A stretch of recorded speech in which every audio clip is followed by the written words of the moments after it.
방송에서 제공하는 투자 정보는 투자 판단에 대한 조언입니다.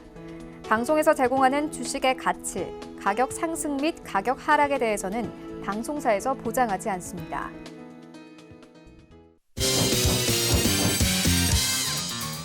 네, 오늘의 주요 헤드라인 소식입니다. 주요 외신에 따르면 연준은 6월 FOMC 의사록에서 다수 의원이 금리 인하의 근거가 늘어나고 있다는 점을 봤다고 밝혔습니다.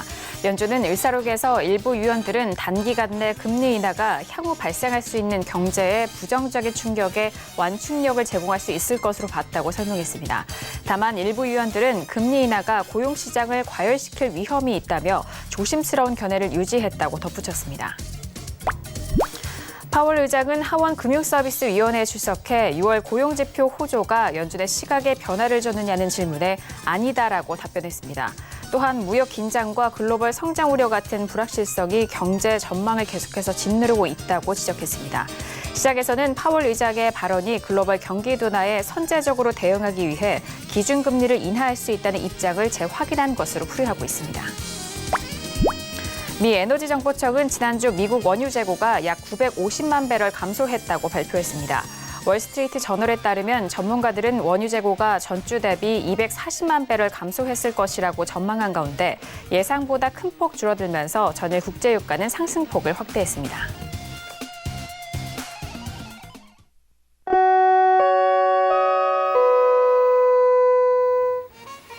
네, 안녕하세요. 평택전업 정석투자 김은혜입니다.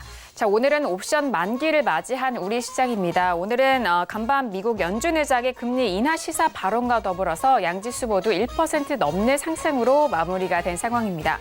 장 후반에는 외국인이 매수 물량을 늘렸고 반대로 기관은 매도로 돌아선 상황인데요. 하지만 외국인이 현선물 순매수와 그리고 프로그램 매수 속에서 지수 상승을 주도했습니다. 특히 외국인은 계속해서 전기전자 업종 위주로 매수를 해주는 모습을 보여주고 있는데요. 이들 업종의 지수 견인으로 상승을 견인한 상황입니다. 일본의 보복무역 이슈가 장기화될 것이라는 그런 우려감 속에서 디램 가격의 상승과 낸드 메모리 감산 결정 속에서 반도체 업종의 투자 심리가 이렇게 살아나고 있는 상황인데요. 하지만 반대로 제약바이오주에 대한 부분은 계속해서 악재가 터지고 있는 상황입니다. 오늘은 메디톡스의 불법 의약품 유통 의혹이 좀 불거지고 있는 상황인데요. 전일 저가 매수세가 유입이 됐었던 제약바이오 업종의 추세가 계속해서 이어지지 못하고 있는 상황입니다. 자, 이렇게 오늘 목요일장도 모두 마무리가 됐는데요. 오늘도 정석투자와 함께 하시면서 오늘 시장에 대한 정리와 그리고 내일 시장에 대한 대응 전략까지도 꼼꼼하게 확인해 보시길 바라겠습니다. 그럼 오늘 시장 흐름 다시 한번 정리합니다. 시세 보시죠. 네, 오늘 코스피 지수는 전일 대비 1.06% 상승한 2080.58에 장을 마쳤습니다. 수급상 확인합니다. 외국인 홀로 순매수 반면 개인과 기관은 동반 순매도 이어갑니다. 코스피 시가총액 상위 종목 확인하시죠. 삼성전자와 SK하이닉스는 연일 상승 흐름을 이어갑니다. SK하이닉스는 4% 가까운 상승 속에서 75,500원의 장을 마쳤고요. 현대차도 1.46% 상승한 13만 9천원에 오늘장 마무리가 됐습니다. 계속해서 코스피 시가총액 상위 종목 확인하시죠. LG화학도 1% 넘는 상승 속에서 34만 1,000원의 장을 마쳤고요. 현대모비스는 오늘 보합권 마무리 속에서 23만 1,500원의 장을 마쳤습니다. 오늘 코스닥 지수는 전일 대비 1.53% 상승한 677.09의 장을 마쳤습니다. 수급 상황 확인하시죠. 기관 홀로 순매수, 반면 개인과 외국인은 동반 순매도 이어갑니다. 코스닥 시가총액 상위 종목 확인합니다. 셀트론 헬스케어는 오늘 강보합권 지지 속에서 53,200원의 장을 마쳤고요. 신라제는 오늘 보합권 흐름 속에서 44,800원의 장을 마쳤습니다. 계속해서 코스닥 시가총액 상위 종목 확인합니다. 메디톡스는 앞선 뉴스에 따라서 2% 가까운 하락으로 41만 5천원의 장을 마쳤고요. SK머트리얼즈는 6% 넘는 급등 속에서 15만 7,200원의 장을 마쳤습니다.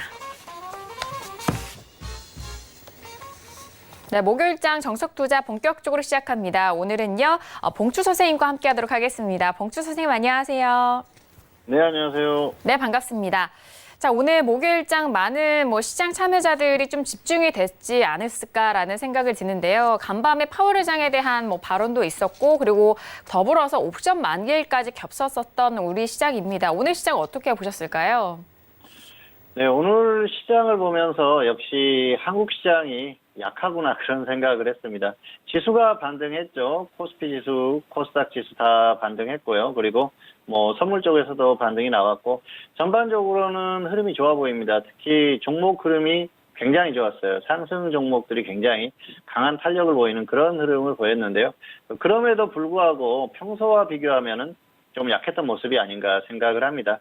사실 오늘 장중에 외국인들의 선물 매수를 보면 뭐 13,000계약 이상 이렇게 매수가 나왔었거든요. 그래서 만기일이라는 것을 감안했을 때 그런 것들을 감안했을 때는 조금 더 강한 탄력이 나올 수 있는 그런 상황이었는데 그럼에도 불구하고 지수가 그렇게 생각만큼 강하지는 않았다는 것이죠. 어쨌든 이런 여러 가지 상황들 그리고 전반적으로 흐름이 다 좋았지 않습니까? 삼성전자도 강했었고 시가총액 상위 종목들도 강했었고 수급적인 부분도 굉장히 좋았는데 그럼에도 불구하고 그렇게 지수가 강한 탄력을 보이지는 않았다는 것이죠. 어쨌든 현재 지수대에 대한 어느 정도 좀 경계감도 있는 것 같고요. 그리고 반등이 나온 것은 뭐 나올 만한 반등이 나왔다 볼 수가 있겠습니다. 미국 시장에 상승이 있었고요. 그리고 호재성 또 이벤트도 있었지 않습니까? 어쨌든 그런 여러 가지가 어우러져서 나온 오늘의 흐름이고요. 그동안에 여러 가지 상황을 봤을 때는 반등이 좀 나와주고 더 빠질 수 있는 흐름이었었는데 반등이 없이 그냥 쭉 밀렸지 않습니까? 그런 것들이 오늘 좀 그 발산이 된 그런 상황이라고 볼 수가 있겠습니다. 어쨌든 이번 주 흐름을 봤을 때 반등 후에 조정을 받을 가능성이 높다고 봤는데 결국은 조정을 받고 반등이 나오는 그런 상황이 됐어요. 시장에 그 반등이 나올 수 있는 부분은 분명히 있었기 때문에 뭐 오늘 반등이 전혀 예상할 수 없는 그런 상황은 아니었다고 볼 수가 있겠고요. 그리고 상황이 그렇게 만들었지 않습니까? 그래서 큰 뭐 의미를 부여하기는 좀 어려운 상황이고요. 어쨌든 오늘 장 같은 경우에는 전반적으로 흐름이 좋았고 반등이 나왔지만은 그래도 한국 시장의 어떤 그 약한 모습을 확인할 수 있는 장이 아니었나. 그 정도로 총평을 할 수가 있을 것 같습니다. 네, 오늘 양시장에 대해서는 1% 넘는 상승을 보여줬습니다만 다른 시장에 비교해서 국내 증시가 좀 약하다라는 모습을 확인할 수 있었다라는 그런 총평을 해주셨고요. 오늘 시가총액 상위 종목들의 탄력이 참 좋았습니다. 전반적인 뭐 코스피 지수 대비해서 코스피 200 지수가 더욱더 탄력적인 부분이었는데요. 특히나 좀 외국인 쪽에서 이런 상위 종목들을 좀 사들이면서 매수 집중이 됐고 지수 상승을 좀 견인한 상황이라는 점 다시 한번 말씀드리도록 하겠습니다. 자, 오늘 이렇게 봉추 선생님과 함께 1시간 동안 이어가 보도록 하겠고요. 첫 번째 코너로 바로 들어가 볼게요. 오늘의 첫 번째 코너는 업종의 이해 시간이 기다리고 있습니다.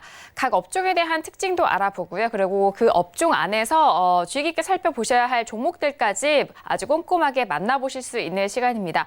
자, 오늘은 어떤 업종을 좀 중점적으로 풀어주실지 궁금한데요. 봉추 선생님은 어떤 업종 준비하셨을까요? 네, 오늘 가지고 온 업종은 코스닥 기타 서비스 업종입니다. 기타 서비스 업종은 212번이고요. 코스피와 코스닥을 통틀어서 가장 마지막에 있는 업종입니다. 자, 그래서 보통 이 기타 서비스 업종 같은 경우에는 투자자들이 그렇게 크게 관심을 갖지 않을 수 있는 그런 업종이 아닌가 생각을 합니다. 왜냐하면은 특정한 어떤 업종의 이름, 뭐 코스피 같은 경우에는 4대 업종도 있고요, 의약품도 있고, 코스닥도 뭐 반도체라든지 또 여러 가지 그런 그 주목할 수 있는 그런 업종들이 있지 않습니까? 그리고 제약이라든지 이런 업종들이 있는데 이 기타 서비스라고 하면은 왠지 좀 소외된 종목들이 모여 있을 것 같은 그런 느낌이 들죠. 그래서 평소에는 관심이 별로 없을 수 있는 그런 업종이 아닌가 생각을 합니다. 자, 그리고 이 기타 서비스, 뒤에 서비스라는 이름을 보시면은 코스피에도 서비스 업종이 있기 때문에 비슷한 흐름을 보이지 않을까 생각을 하실 수 있을 것 같은데요. 비슷한 구성의 종목들이 모여 있다 그렇게 보시면 될 것 같습니다. 다만 조금 이제 구성 자체는 다른데요. 아무래도 서비스 업종이라는 게 특정한 어떤 업종에 속할 수 없는, 속하기 어려운 그런 종목군들이 모여 있는 게 서비스 업종이거든요. 코스피도 마찬가지고요. 코스닥도 그렇습니다. 그러다 보니까 다른 업종에 속하기 어려운 분류가 좀 애매한 그런 종목들이 모여 있다 그렇게 보시면 될 것 같아요. 그리고 전반적인 흐름은 역시 지수와 어느 정도 연동하는 그런 흐름을 보이죠. 그리고 코스피 서비스 업종을 말씀드렸을 때 이제 설명드렸던 부분이 지수와 연동을 하고요. 그리고 또 지주사들이 많이 있다 그렇게 말씀을 드렸었는데요. 지금은 지주사가 코스피 같은 경우에는 금융업종으로 많이 넘어갔죠. 그리고 코스닥 같은 경우에도 마찬가지예요. 이 지주사들이 사업 목적에 금융을 추가를 하면서 대부분 금융업종으로 많이 넘어갔습니다. 그러다 보니까 지금은 지주사들이 뭐 거의 없는 그런 실정입니다. 그리고 종목의 구성도 약간 달라요. 그리고 코스닥, 기타 서비스 업종 같은 경우에는 주목하지 않을 수 있는 그런 업종이라고 말씀드렸는데요. 사실은 굉장히 중요한 그런 업종 중에 하나다 그렇게 볼 수가 있겠습니다. 왜냐하면은 이 기타 서비스 업종에서 가끔 굉장히 크게 튀는 소위 말하는 대박이 나오는 그런 종목들이 출현을 하기 때문입니다. 어쨌든 그런 부분들을 잘 참고를 하시기 바라겠고요. 종목의 구성들을 보면은 좀 다양한 종목들이 있어요. 분류가 어려운 종목들이 있다고 모여 있다고 말씀을 드렸었죠. 뭐 폐기물 처리 업체라든지 또 여행 관련주라든지 교육 관련주들 그리고 바이오와 관련된 바이오 종목들이 많이 있다. 그게 특성이라고 볼 수가 있겠습니다. 과거에는 이 정도까지는 많지 않았던 것 같은데요. 최근에는 바이오 업종에 들어갈 만한 바이오 사업을 하는 그런 기업들이 굉장히 많아요. 제약 업종에 들어가면 되는데 왜 여기에 있을까 그런 생각이 들 정도로 그런 기업들이 많습니다. 그래서 뭐 업종의 분류가 약간 애매하기 때문에 주 사업 목적이 원래는 다른 사업이었는데 바이오를 한다든지 또 신규 상장하는 종목이라든지 이런 종목들이 있는데요. 바이오 기업이 굉장히 많은 부분을 차지하고 있고 또 다양한 다른 사업들을 하는 그런 업종들이 많이 모여 있습니다. 그런데 이 의약품, 바이오 쪽을 설명을 했었죠. 코스피 의약품, 코스닥 제약을 설명을 하면서 바이오라는 게 코스피 의약품과 코스닥 제약 그리고 기타로 분류가 된다. 그런데 기타 같은 경우에는 코스닥, 기타 서비스 업종이 많이 포함되어 있다고 설명을 드렸었는데 그게 바로 기타 서비스 업종입니다. 그리고 진짜 대박이 나오는 종목들은 기타 서비스 업종에 많이 모여 있다는 말씀도 드렸었어요. 물론 전반적으로 바이오가 움직이면은 의약품이나 제약 이렇게 같이 다 움직입니다. 그런데 그런 움직임이 없더라도 가끔 가다 혼자서 강한 움직임을 보이는 그런 종목들이 출현하는 게 바로 이 기타 서비스 업종에 있는 바이오들이니까 잘 참고를 하시기 바라겠습니다. 예를 들면 최근에 엄청난 강세를 보였었던 신라젠 같은 경우가 바로 이 기타 서비스 업종에 있는 그런 기업이거든요. 그래서 그런 움직임도 보이고요. 제약이나 바이오, 의약품이 갈 때 같이 가기도 하지만 그렇지 않을 때도 움직이는 경향을 보이는 종목들이 출현을 한다는 것이죠. 그래서 이렇게 소외되어 있는 듯한 이런 업종에서는 가끔 그렇게 튀는 종목들이 나온다는 걸 기억을 하시면 될 것 같습니다. 자, 그리고 중요하게 우리가 봐야 될 만한 종목군들이 교육 관련주인데요. 교육 관련주들은 흐름이 굉장히 안정적이에요. 워낙 오랜 시간 좋은 흐름을 만들었었고요. 그리고 시장에서 안정적인 어떤 지배력을 가지고 있기 때문에 기업의 흐름이 굉장히 좋습니다. 그러다 보니까 이런 종목들은 가격 메리트가 정말 제대로 발생을 했을 때, 이 저점에서 움직일 때 제대로 접근만 하면은 장기적으로 계속해서 탄력을 보이는 경우가 많이 있어요. 이후에 차트로도 설명을 드리겠지만은 어쨌든 교육 관련주들은 그런 흐름을 보인다는 것이죠. 굉장히 안정적인 종목들이 많습니다. 그리고 장기적으로 봤을 때 관심을 가져야 되는 그런 업종인데요. 종목군들인데요. 왜냐하면은 이 교육이라는 게 사실 우리 사회에서 어떤 그 생활 속에서 뺄 수 없는 그런 부분 아니겠습니까? 그리고 지금도 굉장히 중요한 그런 부분이고요. 실적이나 이런 부분도 굉장히 좋습니다. 그런데 장기적으로 보면 역시 통일에 대한 어떤 그런 부분도 생각을 해야 되거든요. 작년과 올해까지 대북 관련주들이 굉장히 크게 움직였지 않습니까? 북한과 관련한 어떤 대북 사업 그리고 통일에 대한 기대감도 생기면서 엄청난 흐름을 보였어요. 지금 당장은 어려운 흐름이죠. 그런데 아주 길게 봤을 때는 결국은 한 나라이기 때문에 통일에 대한 그런 부분도 한민족이기 때문에 생각을 해야 되는 것이죠. 그렇게 봤을 때는 이 교육 관련주들도 굉장히 큰 모멘텀이 되는 것입니다. 왜냐하면은 북한과 남한 같은 경우에는 교육 수준의 차이가 엄청나지 않습니까? 그래서 그 많은 인구들, 학생들은 물론이고 또 직업교육이라든지 이런 것들도 반드시 필요하거든요. 그런 부분에 있어서 이 교육 관련주들은 장기적으로 봤을 때도 역시 유망한 그런 종목군들이 아닌가 생각을 합니다. 자, 어쨌든 이 기타 서비스 업종에 있는 이 종목들 중에서 주목할 만한 종목군은 바이오, 그리고 교육 관련주도 이 정도로 볼 수가 있을 것 같고요. 그리고 또 주요한 종목들에 대한 설명도 같이 드리도록 하겠습니다. 화면을 보면서 좀 더 설명을 하도록 하겠습니다. 기타 서비스 업종은 212번이라고 말씀을 드렸는데요. 자, 종목이 굉장히 많습니다. EDGC부터 히림까지 종목 수가 굉장히 많은데요. 바이오가 굉장히 많아요. 바이오는 잠시 후에 짚어드리도록 하겠고요. 다른 종목들의 어떤 기업적인 흐름도 잠깐 보도록 하겠습니다. 자, GMR 머티리얼즈 같은 경우에는 철 스크랩 관련한 사업을 해요. 그래서 철강 쪽에 관련한 사업을 한다고 보시면 될 것 같고요.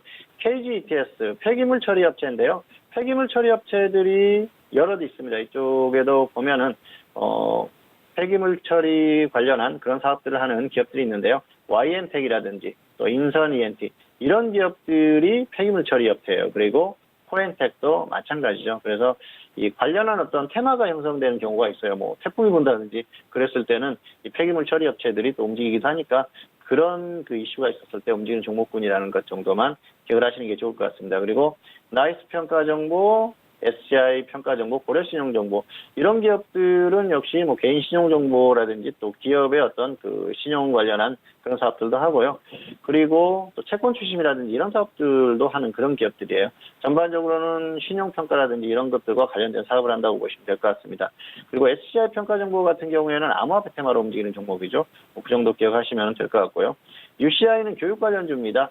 교육과 관련한 종목들도 많이 있죠. 이쪽에 보면은 디지털 대성도 그렇고요. 그리고 메가스터디 교육, 그리고 메가MD 이런 종목들이 교육 관련주들이죠. 전반적으로 안정적인 그런 흐름을 보이는 종목들이고요. CMS, 에듀 이런 종목들이 전부 교육 관련주다 그렇게 보시면 될 것 같습니다. YBM넷, 그리고 정상, JLS 그리고 청담러닝 이 정도까지 볼 수가 있을 것 같아요. 청담러닝 같은 경우에는 영어 교육을 전문으로 하는 그런 기업이고요. 디지털 대성이라든지 메가스터디 교육은 많이 들어보셨을 거예요. 대성학원 관련한 그런 기업이죠. 디지털 대성 그리고 메가스터디 교육도 뭐 온라인상의 그런 그 교육 관련한 기업으로 굉장히 탄탄한 흐름을 보이고 있죠. 주가의 흐름도 탄력을 보였을 때 굉장히 오랫동안 강하게 갔던 그런 특징이 있습니다. 그래서 이 교육 관련주들도 저점만 잘 파악할 수 있다면 장기적으로 끌고 갈 수 있는 그런 종목분들이기 때문에 잘 기억을 해두시는 게 좋을 것 같습니다.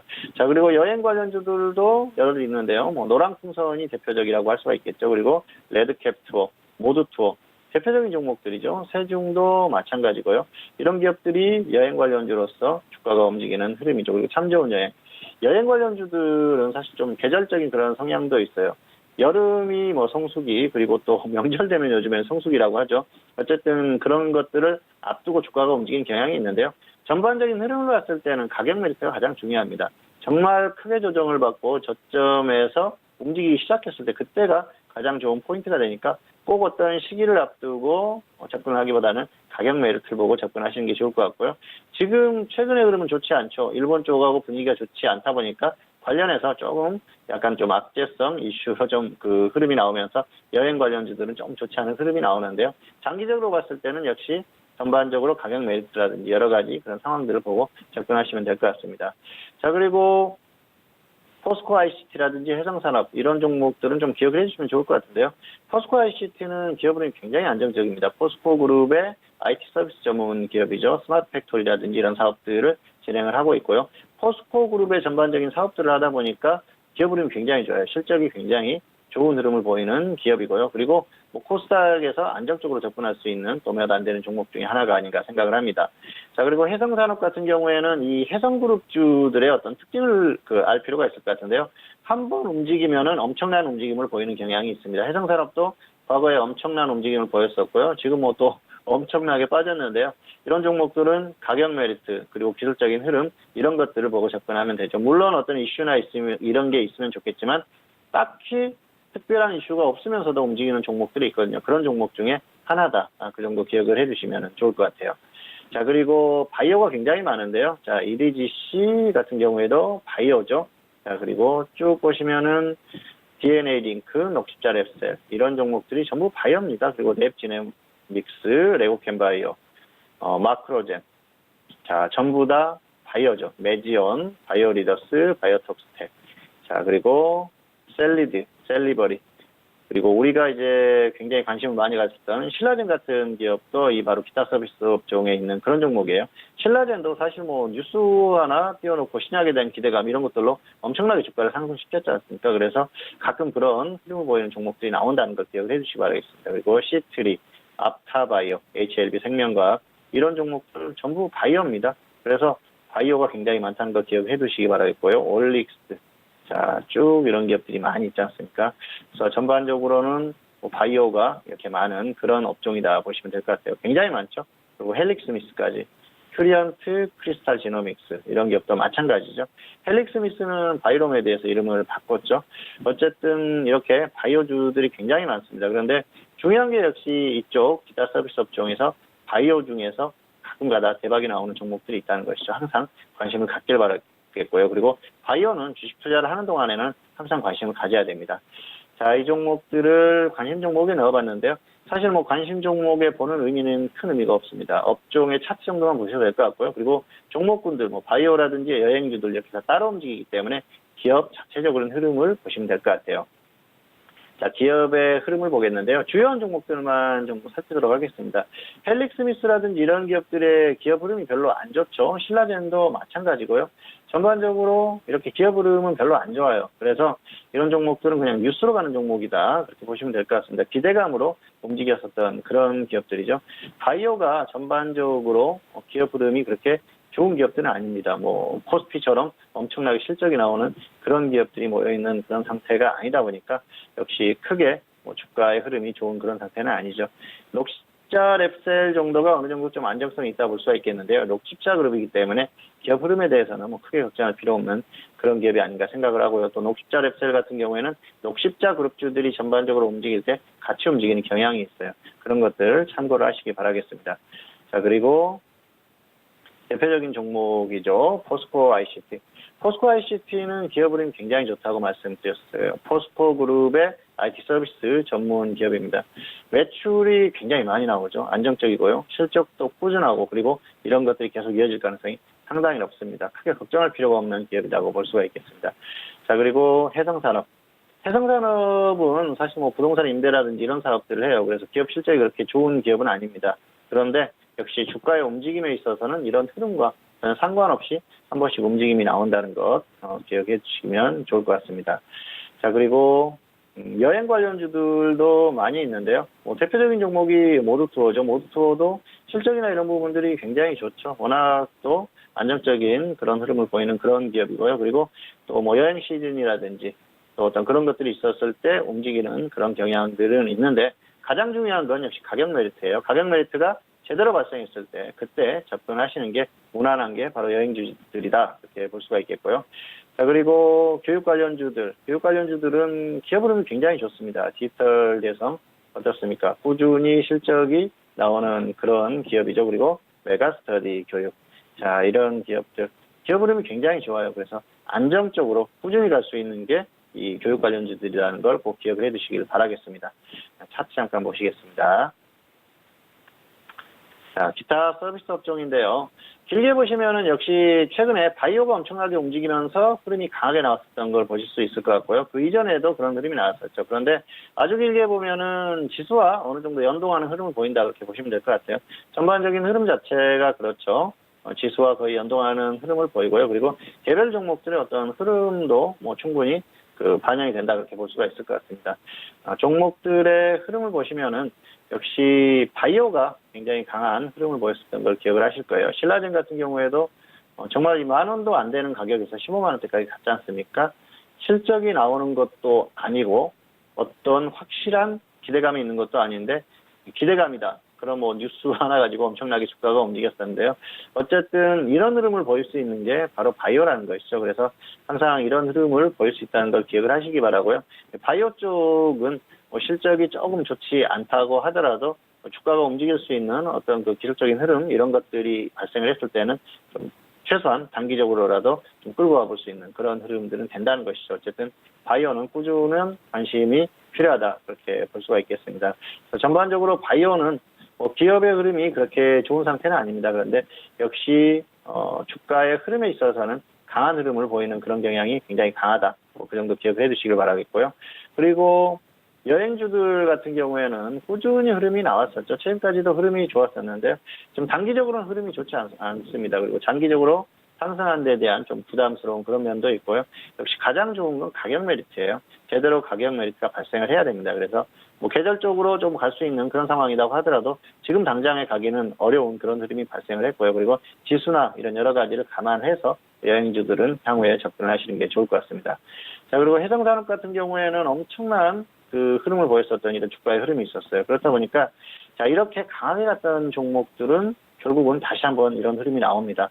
그런 것들을 좀 포인트를 기억을 하실 필요가 있어요. 왜냐하면은 기업이 어떤 기업의 가치 그리고 수급 이런 거에 의해서 움직이기도 하지만은 그런 것과 전혀 상관없이 한 번씩 움직임을 보여주는 그런 그 종목들이 있거든요. 이 해상산업도 비슷한 그런 경향의 종목이라고 보시면 될 것 같고요.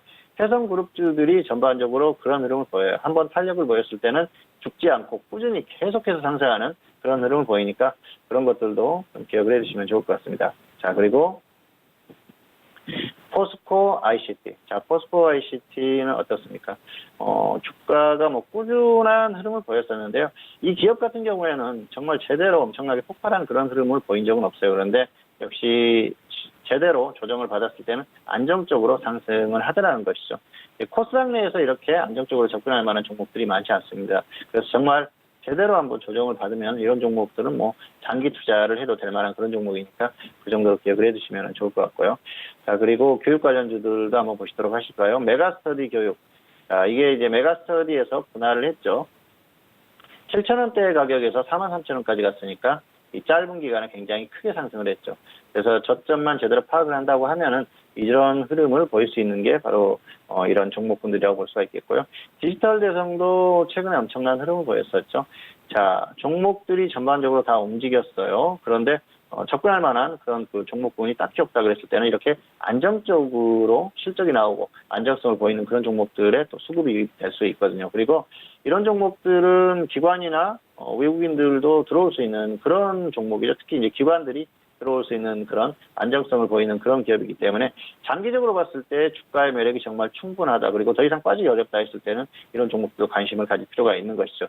자, 그리고 역시 앞에서도 설명을 드렸습니다만 장기적으로 봤을 때는 어떤 통일에 대한 그런 모멘텀이 발생을 했을 때는 교육에 대한 수요가 폭발할 수밖에 없기 때문에 이 교육 관련주들도 장기적으로 봤을 때는 굉장한 매력이 있는 그런 종목군들이다 볼 수가 있겠습니다. 자, 어쨌든 이 기타 서비스 업종에 있는 종목군들 중에서는 바이오 그리고 교육 관련주들은 반드시 좀 기억을 하자는 말씀을 드리겠고요. 역시 바이오는 이 기타 서비스 업종에서 한 번씩 강한 탄력을 보이는 종목들이 반드시 나오기 때문에 계속해서 관심을 갖자. 그리고 바이오에서 대박이 나오는 종목들은 이 기타 관련한 기타 서비스 업종에 있는 이런 종목군에서 나오는 경우가 많으니까 반드시 기억을 하시기 바라겠고요. 역시 교육 관련주들은 장기적인 흐름에 있어서 관심을 갖자. 뭐 이 정도로 설명을 드리면서 오늘 기타 서비스 업종에 대한 설명을 마치도록 하겠습니다. 네, 오늘 첫 번째 코너 업종의 이해 시간을 통해서 다시 한번 배워본 업종은요. 코스닥의 기타 서비스 업종에 대해서 꼼꼼하게 분석을 해봤습니다. 일단 코스닥의 기타 서비스 업종이라는 부분이 분류가 좀 뚜렷하게 할 수 없는 그런 업종들, 종목에 대해서 좀 추려서 말씀을 드리는 상황인데요. 특히나 그중에서 바이오주에 좀 주목을 해보자라는 말씀이십니다. 하지만 실적이 뒷받침되는 종목들 위주로 좀 관심을 가지면서 접근 가능한 그 부분 말씀을 주셨고요. 그리고 장기적으로는 교육 관련주에도 좀 주목을 하시는 게 좋겠다라는 그런 말씀도 해드렸습니다. 일단 이 두 가지 종목에 대해서 구체적으로 좀 말씀을 해드렸으니까요. 말씀드렸던 종목들 관심 있게 살펴보시면서 접근해 보시길 바라겠습니다. 자, 이렇게 첫 번째 코너 업종의 이해 시간을 통해서 코스닥의 기타 서비스 업종에 대해서 배워봤고요. 이어서 두 번째 코너로 넘어가 보도록 하겠습니다.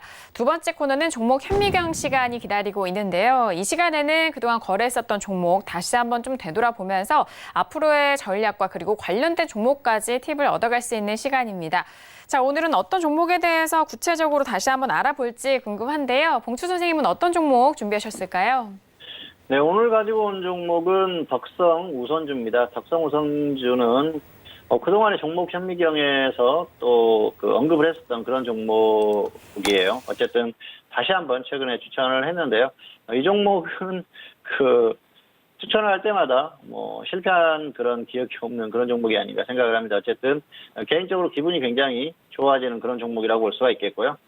7월 1일에 추천을 했습니다. 이 종목은 3,950원, 3,750원 이렇게 분할 매수 추천을 했고요.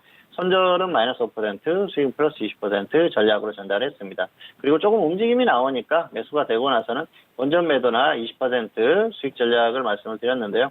어쨌든 7월 4일에 갑자기 급등을 하면서 플러스 20% 매도가 됐어요. 어쨌든 굉장히 안정적인 그런 흐름이었다, 그렇게 볼 수가 있겠는데요.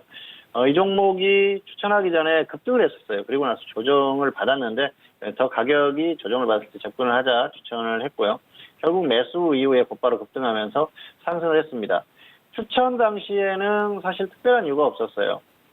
특별하게 움직일 만한 그런 그 이유라든지 뉴스 뭐 이런 것들이 전혀 없이 움직임이 있었는데 단기적으로 이렇게 움직임이 나오는 거 보니까 또 한 번 움직임이 나오겠다고 생각을 했습니다. 그리고 이 종목은 우선주들이 움직일 때 같이 강하게 움직이는 종목군 중에 하나고요. 그리고 가끔 혼자서도 이렇게 움직임이 나와요. 그러다 보니까 역시 단기적으로 조정받았을 때 접근하면은 다시 한번 또 움직임이 나올 가능성이 높다고 생각을 했습니다. 어쨌든 그런 부분이 잘 맞아떨어졌던 상황이고요. 그리고 7월 4일에 이제 급등을 하고 나서 결국은 이제 뉴스가 나왔었죠.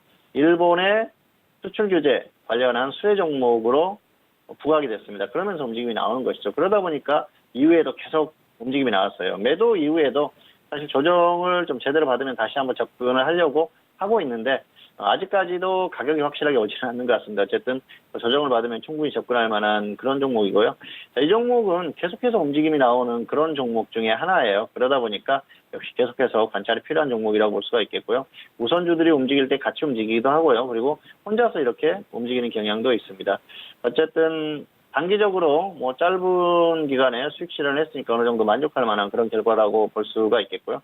물론 뭐 조금 더 수익을 추구를 할 수는 있었겠지만 그래도 좀 안정적으로 수익을 실현을 하는 게 더 낫지 않았을까 그런 생각에 수익 실현을 했습니다. 어쨌든 기분이 좋은 종목 중에 하나다 그렇게 말씀을 드릴 수가 있을 것 같고요. 계속해서 또 이후에도 관심을 가질 만한 그런 상황이라고 볼 수가 있겠죠. 일본의 어떤 수출 규제 그리고 수혜주들 뭐 여러 가지 그런 상황에서 계속해서 움직임이 나올 가능성이 높으니까요. 역시 꾸준히 관심을 가져도 될 것 같습니다. 화면 잠깐 보시겠습니다. 3,950원에 추천을 했었는데요. 여기죠. 자, 이 6월 28일에 급등이 나왔어요. 그리고 나서 뭐 조정을 받으면서 마감을 했죠. 다음 날에 조금 더 조정을 받으면 접근을 하자 했는데 7월 1일입니다. 자, 이날 추천을 했고 이날 매수가 됐죠. 거의 뭐 저점 근처에서 매수가 됐기 때문에 가격 설정은 무난했다 그렇게 볼 수가 있겠죠. 그리고 7월 4일 자, 이날 급등이 나오면서 20% 수익 실현을 했죠. 단기에 이 짧은 기간에 수익을 실현을 했기 때문에 만족할 만한 그런 결과라고 볼 수가 있겠죠. 다만 이제 그 이후에 또 뭐 대충 접근을 했으면 다시 한번 수익이 날 수가 있었는데 좀 아쉬운 면이 있습니다. 어쨌든 지금 조금 주춤하는 흐름을 보이고 있지만 계속해서 움직임이 나올 가능성이 커요. 왜냐하면은 일본 쪽과의 어떤 이 흐름이 쉽게 끝날 것 같지 않기 때문입니다. 그래서 이 시청하시는 시청자분들도 좀 관심을 일본과 관련된 이런 종목들은 계속 좀 가질 필요가 있을 것 같습니다. 왜냐하면은 지수의 흐름이 좋지 않았을 때, 지수가 좀 어려웠을 때는 역시 단기에 강하게 움직일 수 있는 종목들로 접근을 하는 게 낫거든요. 지수가 좋지 않은데 우량주에 들어가면은 뭐 최악이겠죠. 그래서 개별주가 좀 더 낫다 볼 수가 있겠고요. 이렇게 또 단기에 더 강하게 움직일 수 있는 종목들에 관심을 갖자는 것이죠. 자, 어쨌든 덕성 우선주는 뭐 과정이나 결과나 썩 좋았었던, 괜찮았었던 그런 종목이 아닌가 생각을 하고요. 이후에도 조금 더 관심을 갖자. 이 정도로 설명을 마치도록 하겠습니다. 네, 오늘 종목 현미경 시간을 통해서 다시 한번 돌아본 종목은요. 덕성 우선주에 대해서 말씀해 드렸습니다. 이 종목을 생각하시면 기분 좋다고 하시니까 보신 시청자분들도 기분이 좋으셨을 것 같습니다. 앞으로 있어서 이 종목에 대한 뭐 전략도 짜드렸으니까 참고를 하시면서 가격적인 흐름에 맞춰서 접근을 해보시는 게 좋을 것 같습니다. 자, 이렇게 두 번째 코너까지 알아봤고요. 지금 시각은 10시 33분 지나가고 있습니다. 오늘 목요일장에 뉴욕 증시가 이제 막 개장이 된 상황인데요. 3대 지수 모두 상승 출발이 된 상황입니다.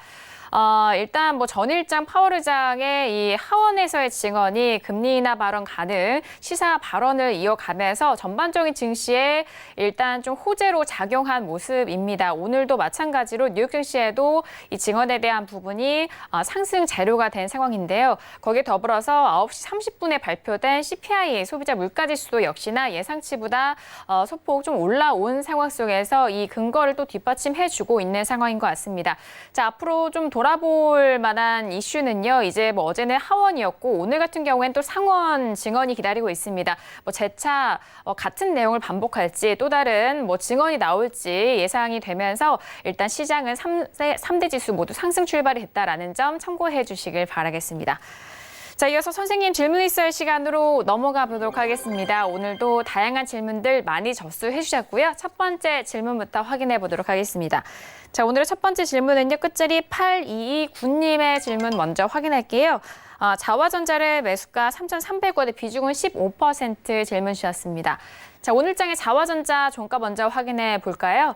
자, 오늘 같은 경우에는 1.87% 상승하면서 1,900원에 마무리가 됐습니다. 지금 3,300원대 매수하셨는데 10,000원이 지금 주가가 넘어갔어요. 꽤 많은 수익을 보고 계신 상황인데요. 자, 봉추 선생님은 자화전자 어떻게 진단해 주실까요?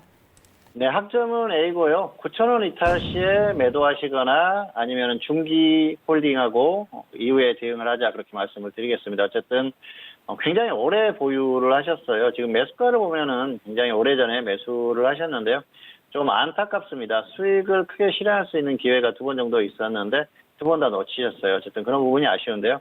매수는 잘 하셨어요. 그리고 결과도 괜찮은 그런 상황입니다. 다만 지금 그냥 던지기에는 아쉽다는 것이죠. 여기서 확실히 더 밀리거나 아니면 반등이 나왔을 때 확실하게 더 끌고 가서 정리를 하시는 게 좋을 것 같습니다. 화면 보시겠습니다. 3,300원에 매수하셨는데요. 이건 좀 길게 보셔야 될 것 같아요. 자, 3,000원대면은 거의 뭐 이 정도입니다. 그래서 보면은 거의 2008년대예요. 2008년 한번 보실까요? 그래서 매수가를 보면은 자, 거의 이 정도 시기인데요. 이때 매수를 하셨다고 하면은 매수를 잘 하신 겁니다. 왜냐하면은 지금 보면은 저점을 일단 기록을 하고 반등이 나왔다가 다시 어느 정도 저점을 확인하고 이때 매수를 했다고 볼 수가 있거든요. 그래서 이 정도 매수는 굉장히 잘했는데요. 아쉬운 건 대응이죠. 자, 이후에 보면은 수익 실현할 수 있는 기회가 많이 있었어요. 특히 이제 최근의 흐름을 보면은 자, 2013년에 한번 엄청나게 갔지 않습니까? 갔다가 꺾일 때 이 정도에서 정리를 하는 게 맞거든요. 그리고 한 번 경험이 있었지 않습니까? 그리고 두 번째 또 고점을 찍고 꺾였을 때 이때는 정리를 해야 되거든요. 전고점을 뚫지 못하고 꺾였으니까 더욱더 매도를 해야겠죠. 그런데 안 하셨어요. 결과적으로는 장기 투자를 하고 계신데요. 쉽게 던지지 못하실 것 같습니다. 여기에서는. 그래서 지금 보면 이제 9,000원을 이탈했을 때 매도를 하자고 말씀드렸는데요. 9,000원을 한번 그거 볼까요? 라인을. 9,000원을 보면은 역시 뭐 최근 몇 년간의 최저점을 이탈하는 그런 가격이에요. 여기서 확실하게 더 밀리면 정리를 하시고요. 아니면은 좀 더 끌고 와보시자는 것이죠. 이게 수소차 테마입니다. 그리고 스마트폰 부품 관련한 그런 종목이기 때문에 어떤 이슈라든지 이런 것들로 움직일 수 있다는 것이죠. 다시 상승이 나오면 위쪽에서 어느 정도 흐름이 나왔을 때 매도에 대한 고민을 해보시기 바라고요. 그리고 그런 흐름이 나오지 않고 더 하락하면 그때는 손절을 하자는 것이죠. 지금은 지수가 먼저 꺾이는지 아니면은 어떤 이슈가 나와서 먼저 반등이 나오는지 그게 포인트라고 할 수가 있겠는데요. 먼저 반등이 나오면서 흐름이 강하면 끌고 가서 위에서 정리를 하는 거고요. 그렇지 않고 지수가 좋지 않거나 어떤 이유에서든지 계속 꺾인다 그랬을 때는 일단 아래에서 정리한 후에 상황을 봐서 다시 접근하시는 게 좋을 것 같습니다. 자, 어쨌든 9,000원 이탈 시 매도하시거나 중기 홀딩 후에 확실한 반등 시에 정리를 하시는 게 좋을 것 같습니다. 네, 자화전자에 대해서 진단해 드렸습니다. 일단 학점은 A 학점으로 확인이 됐습니다. 지금 매수가 대비해서 꽤 큰 수익을 보고 계신 상황인데 하지만 이전에 매도 시기가 몇 차례 있었음에도 불구하고 놓친 것이 좀 아쉬운 상황입니다. 지금의 수익이 뭐 지수 상황에 따라서 수익 이제 매도하는 그런 타이밍 말씀을 해주셨는데요. 9,000원 이탈 시에 대한 매도 또는 중기 홀딩에 대한 의견 주신 만큼 가격대 잘 확인하시고 대응해 주시길 바라겠습니다. 자, 이어서 다음 질문 또 이어가 볼게요. 끝자리 7770님의 질문 확인합니다. 삼청당 제약을 49,500원에 비중은 30% 질문 주셨습니다. 자, 오늘장의 삼청당 제약에 대해서 종가 확인해 볼까요? 오늘은 5% 넘게 상승했고요. 37,300원에 마무리가 된 상황입니다.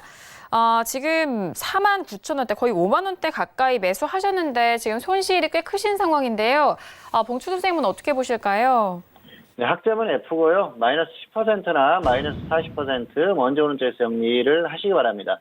반등이 나오면 본전까지 기다리지 마시고 적당히 정리하시기 바라고요. 하락했을 때는 확실히 꺾이면 그때 정리하자는 것이죠. 화면 보시겠습니다. 49,500원에 매수하셨는데 여기서 하신 거예요. 추격 매수죠. 상당히 잘못된 겁니다.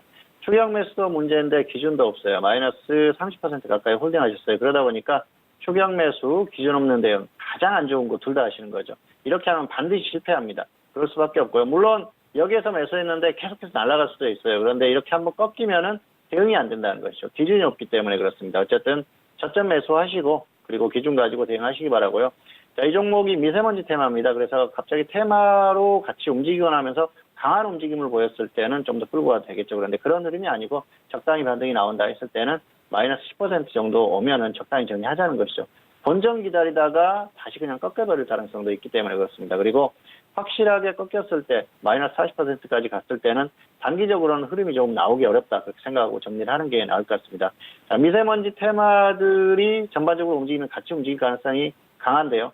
그럼에도 불구하고 혼자 안 움직일 수도 있어요. 그래서 어쨌든 그 종목의 흐름이라는 게 정확하게 예측하기는 어렵습니다. 현재 상태로 봐서는 조금 더 약세를 보일 가능성이 높기 때문에 계속해서 고집을 피우면 안 된다는 것이죠. 어쨌든 확실하게 더 꺾이면은 그때는 손절하시기 바라겠고요. 반등이 나왔을 때는 본전까지 기다리지 말고 마이너스 10% 정도에 적당히 정리하자. 이 정도로 설명을 드리겠습니다. 네, 삼성전자제약에 대한 진단이었습니다. 학점은 F학점으로 확인됐고요. 현재 손실이 꽤 크신 상황인데 최대한의 반등을 이용해서 나오자라는 의견입니다. 반등 시에는 마이너스 10% 또는 마이너스 40% 먼저 오는 가격대 매도 전략 참고해 주시길 바라겠습니다. 자, 이어서 다음 질문도 이어가 볼게요. 다음 질문은요. 끝자리 1480님의 질문입니다. CJ를 10만 원에 비중은 30% 질문 주셨는데요. 오늘장의 CJ 종가 확인하시죠. 오늘은 2.42% 상승하면서 97,400원에 마무리가 됐습니다. 지금 손실 구간이신데요. 봉투 손님 어떻게 보실까요? 네, 학점은 C고요. 본전 매도하시거나 손절 마이너스 10% 대응하시기 바랍니다. 최근에 5% 이상 하락했었죠. 그래서 더 빠지면 정리하시기 바라고요. 매수 타이밍이 별로 좋지 않았어요. 차트 보시겠습니다. 10만 원에 매수하셨는데요. 가격을 보면 잘하셨죠. 이 정도면 뭐 예측 매수라고 할 수가 있겠는데요. 매수해볼 만합니다. 그런데 타이밍이 좋지 않다는 것이죠. 자, 지수 한번 보실까요? 지수가 단기 고점에서 꺾이는 상황에서 지수가 좋지 않은데 여기에서 매수하셨어요. 물론 여기가 지수의 눌림목이 되고 계속 갈 수도 있습니다. 물론 지수의 판단에 대한 어떤 시각의 차이라고 볼 수도 있겠는데요. 좀 아쉽다는 것이죠. 하려고 했으면 이런 데서 했으면 정상적이라는 것이죠. 그런 부분이 상당히 아쉽다고 볼 수가 있겠고요. 어쨌든 이런 상황이기 때문에 흐름이 강하게 나오기 어렵고요. 최근 흐름 보면 지수보다 훨씬 약하죠. 그렇기 때문에 장기적으로 봤을 때는 계속 꺾일 가능성이 높습니다. 미련 갖지 마시기 바라고요. 수급적인 흐름을 보면은 개인이 매수하고 외국인 기관이 매도하는 트렌드예요. 이런 우량주가 가기는 힘듭니다. 수급이 갑자기 전환되거나 했을 때는 갈 수가 있겠는데요. 지수나 여러 가지 상황 감안해서는 가기가 힘든 상황이기 때문에 정리 후에 관망하시는 게 좋을 것 같습니다. 그래서 본전 매도나 마이너스 10% 이렇게 정리하시기 바라겠습니다. 네, CJ에 대해서 진단을 해드렸습니다. 앞으로의 지수 상황에 맞춰서 어떻게 대응해야 되는지 꼼꼼하게 짚어드렸습니다. CJ는 일단 반등 시에는 본전 매도 그리고 손절에 대해서는 마이너스 10% 매도 전략까지 참고해 주시길 바라겠습니다. 자, 오늘도 선생님 질문 있어요 시간을 통해서 다양한 질문 함께 해드리고 있는데요. 마지막 질문 이어가 보도록 하겠습니다. 자, 끝자리 6634님의 질문 확인할게요. DNC 미디어를 매수가 15,350원에 비중은 30% 질문 주셨습니다. 자, 오늘장의 DNC 미디어의 종가는요, 8% 넘게 빠졌고요. 14,250원에 마무리가 됐습니다. DNC 미디어도 지금 손실 구간이신데요. 어떻게 보실까요? 네, 학점은 C고요. 손절 마이너스 10%, 수익 플러스 10% 이 정도만 보시기 바라겠습니다. 지금 5% 넘게 하락했죠. 그래서 더 빠지면 손절하시기 바라고요. 그리고 반등에도 수익을 너무 크게 노리지는 마세요. 웹툰이나 웹소설 그 관련 사업을 하지 않습니까? 그래서 최근에 관련한 종목이 또 강하게 움직이는 종목도 있었습니다만은 이 종목은 그렇게 흐름이 강하지는 않아요. 단기적으로 매수는 할 수 있었다고 보는데요. 매수가가 조금 높습니다. 차트 보시겠습니다. 15,350원인데요. 여기에서 매수하신 거죠. 그래서 사실 보면은 그 고점 찍고 좀 조정을 받아서 저점이 지지되는 것 같다. 그래서 여기서 매수를 하셨을 것 같아요. 그런데 흐름이 사실 이 보면은 그 상장 이후에 쭉 상승해가지고 거의 고점 부근이지 않습니까? 그리고 이제 전고점을 넘어서지 못하고 조금 한계 부딪히는 그런 흐름이에요. 그렇기 때문에 굳이 여기에서 매수를 할 필요가 있었을까 그런 생각을 합니다. 어쨌든 강한 흐름을 계속해서 상승하는 종목이 눌림목을 줬을 때 그때 매수하는 건 정상적입니다. 그런데 이렇게 고점에서 부딪히는 종목 같은 경우에는 조금 아쉽거든요. 위험하고 그리고 어쨌든 전반적인 시장의 흐름이 꺾이는 그런 상황이기 때문에 또 매수가 적절하지는 않았다 볼 수가 있겠습니다. 자, 어쨌든 매수가 자체가 낮지 않아요. 지금 매수 위치가 고점에서 멀지 않기 때문에 고점 부분이라는 것이죠. 이랬을 때는 짧게 보자는 것이죠. 더 빠지면은 마이너스 10% 손절하고 관망하시기 바라고요. 반등이 나오면 10% 정도 짧게 플러스 10% 정도 수익 실현을 하자는 것입니다. 어쨌든 매수가나 시장의 흐름이나 감안했을 때 그리고 종목의 흐름 감안했을 때는 길게 끌고 갈 만한 그런 상황은 아니고요. 손절 마이너스 10% 수익 플러스 10% 이 정도로 단기 대응하시는 게 좋을 것 같습니다. 네, DNC 미디어에 대해서 진단해 드렸습니다. 학점은 C학점이고요. 일단 매수가와 그리고 현재 시장의 흐름 그리고 종목에 대한 흐름을 봤을 때 좀 길게 끌고 가기보다는 단기 대응이 더욱더 적합하다라는 그런 말씀이십니다. 손절은 마이너스 10% 그리고 수익에 대해서도 역시나 10% 짧게 잡아드렸으니까요. 참고해서 대응해 주시길 바라겠습니다. 자, 오늘도 선생님 질문 있을 시간을 통해서 다양한 질문들에 대한 상담 도와드렸습니다. 말씀드린 내용에 대해서는 투자 판단에 대한 조언이고요. 해당 상품의 가치와 수익률을 보장하지 않는다는 점 다시 한번 유의해 주시길 바라겠습니다. 자, 오늘 목요일 옵션 만기일에 대한 전반적인 시장 정리도 도와드렸습니다. 그렇다면은 내일장에 대한 전망도 궁금해하실 것 같은데요. 앞서 뉴욕 증시도 3대 지수 모두 상승으로 출발이 됐고 오늘장에는 이제 외국인 쪽에서는 현선물에서 매수가 좀 들어온 상황인데, 자, 봉추 선생님 내일 금요일장 우리 시장 어떻게 전망하실까요? 네, 내일은 아무래도 조금 더 반등 시도가 있을 가능성이 상당히 높다 그렇게 보고 있습니다. 최근의 흐름 자체가 그랬어요. 사실은 이번 주 초반에 좀 반등이 나오고 그리고 나서 꺾이는 게 맞지 않나 생각을 했는데 오히려 반대의 흐름이 나오고 있습니다. 그러다 보니까 오늘 좀 약간의 좀 과매수도 나왔고요. 그런 흐름들이 나왔죠. 전반적으로 최근에 시장을 보면서 외국인들의 선물 승부를 보자고 말씀드렸는데요. 아직까지 완전히 무너지는 흐름 정도는 아닌 것 같습니다. 그래서 조금 반등을 더 시도할 가능성이 있습니다. 2100선 근처 정도까지 반등을 시도하지 않을까 그렇게 생각을 하고요. 그렇지만 우리가 이제 생각을 해야 될 게 결국은 한국 시장이 약하다는 거예요. 오늘 같은 경우에도 사실 만기일인 것을 감안했을 때는 선물이 최소한 5포인트에서 많게는 7포인트, 8포인트 이 정도로 상승이 나올 수도 있는 그런 흐름이었거든요. 그런데 상당히 약했어요. 그만큼 한국 시장이 많이 부담스럽다는 것입니다. 눌려있는 그런 상태고요. 그리고 사실 시장의 분위기나 이런 것들 얘기하면은 그거 조금 과학적이지 않은 거 아닌가, 정확하게 수치라든지 이런 것들로 얘기해야 되는 게 아닌가 이렇게 생각을 하실 수도 있는데요. 시장의 분위기도 상당히 중요합니다. 지금 한국 시장이 그만큼 분위기가 좋지 않다는 거예요. 해외 증시하고 비교를 해도 비교가 되지 않습니까? 미국 시장이 역사상 최고가를 경신하고 있는데도 한국 시장은 정고점 근처에도 못 가고 있어요. 그런 것들이 이 한국 시장 그리고 한국의 전반적인 어떤 경기 흐름, 한국을 둘러싼 여러 가지 환경 자체가 그만큼 좋지 않다는 겁니다. 그게 시장의 흐름에 그대로 나오고 있는 거예요. 단순히 주식시장에서 외국인들이 사고 기관이 팔고 사고 이런 것들로만 물려서 톱니바퀴처럼 맞물려 돌아가는 게 아니고 전반적인 여러 가지 상황들이 어우러져서 나오는 것이죠. 그래서 한국 시장의 전반적인 분위기는 좋지 않습니다. 그리고 추세적인 흐름 자체도 좋지 않다는 걸 우리가 지금 계속 보고 있지 않습니까? 어쨌든 계속해서 상승하는 흐름은 아니고요. 추세적으로 봤을 때는 역시 좀 약한 흐름을 유지하고 있고 하락하는 흐름을 유지하고 있다고 봐야 되거든요. 어쨌든 단기 반등이 어느까지 나올 것인가 그런 부분에 대해서 생각해 볼 필요가 있을 것 같은데요. 기술적인 어떤 흐름이나 이런 것들을 봤을 때는 2100선 근처까지는 반등을 시도할 가능성은 있다고 봅니다. 다만 한국 시장의 전반적인 흐름 자체가 약하기 때문에 결국은 다시 꺾일 가능성이 높고요. 그리고 추세적인 흐름을 봤을 때도 역시 다시 꺾일 가능성이 높기 때문에 너무 큰 기대는 하지 말자는 것이죠. 내일은 반등 시도가 나올 가능성이 높다고 보고요. 그리고 그 이후의 흐름에 대해서는 역시 추가 반등을 시도할 수는 있겠지만 결국은 다시 꺾일 가능성이 높기 때문에 그런 부분에 대해서 생각을 하시면서 대응하시면 좋을 것 같습니다.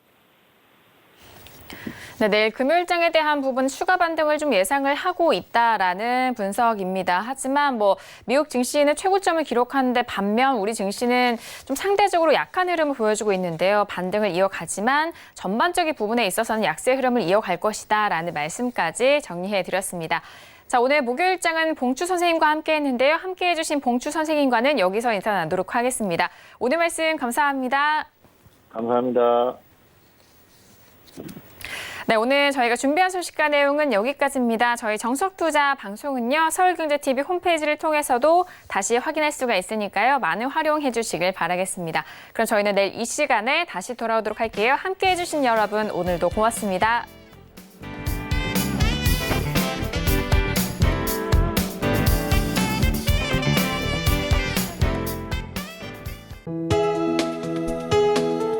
본 방송에서 제공하는 투자 정보는 투자 판단에 대한 조언입니다. 방송에서 제공하는 주식의 가치, 가격 상승 및 가격 하락에 대해서는 방송사에서 보장하지 않습니다.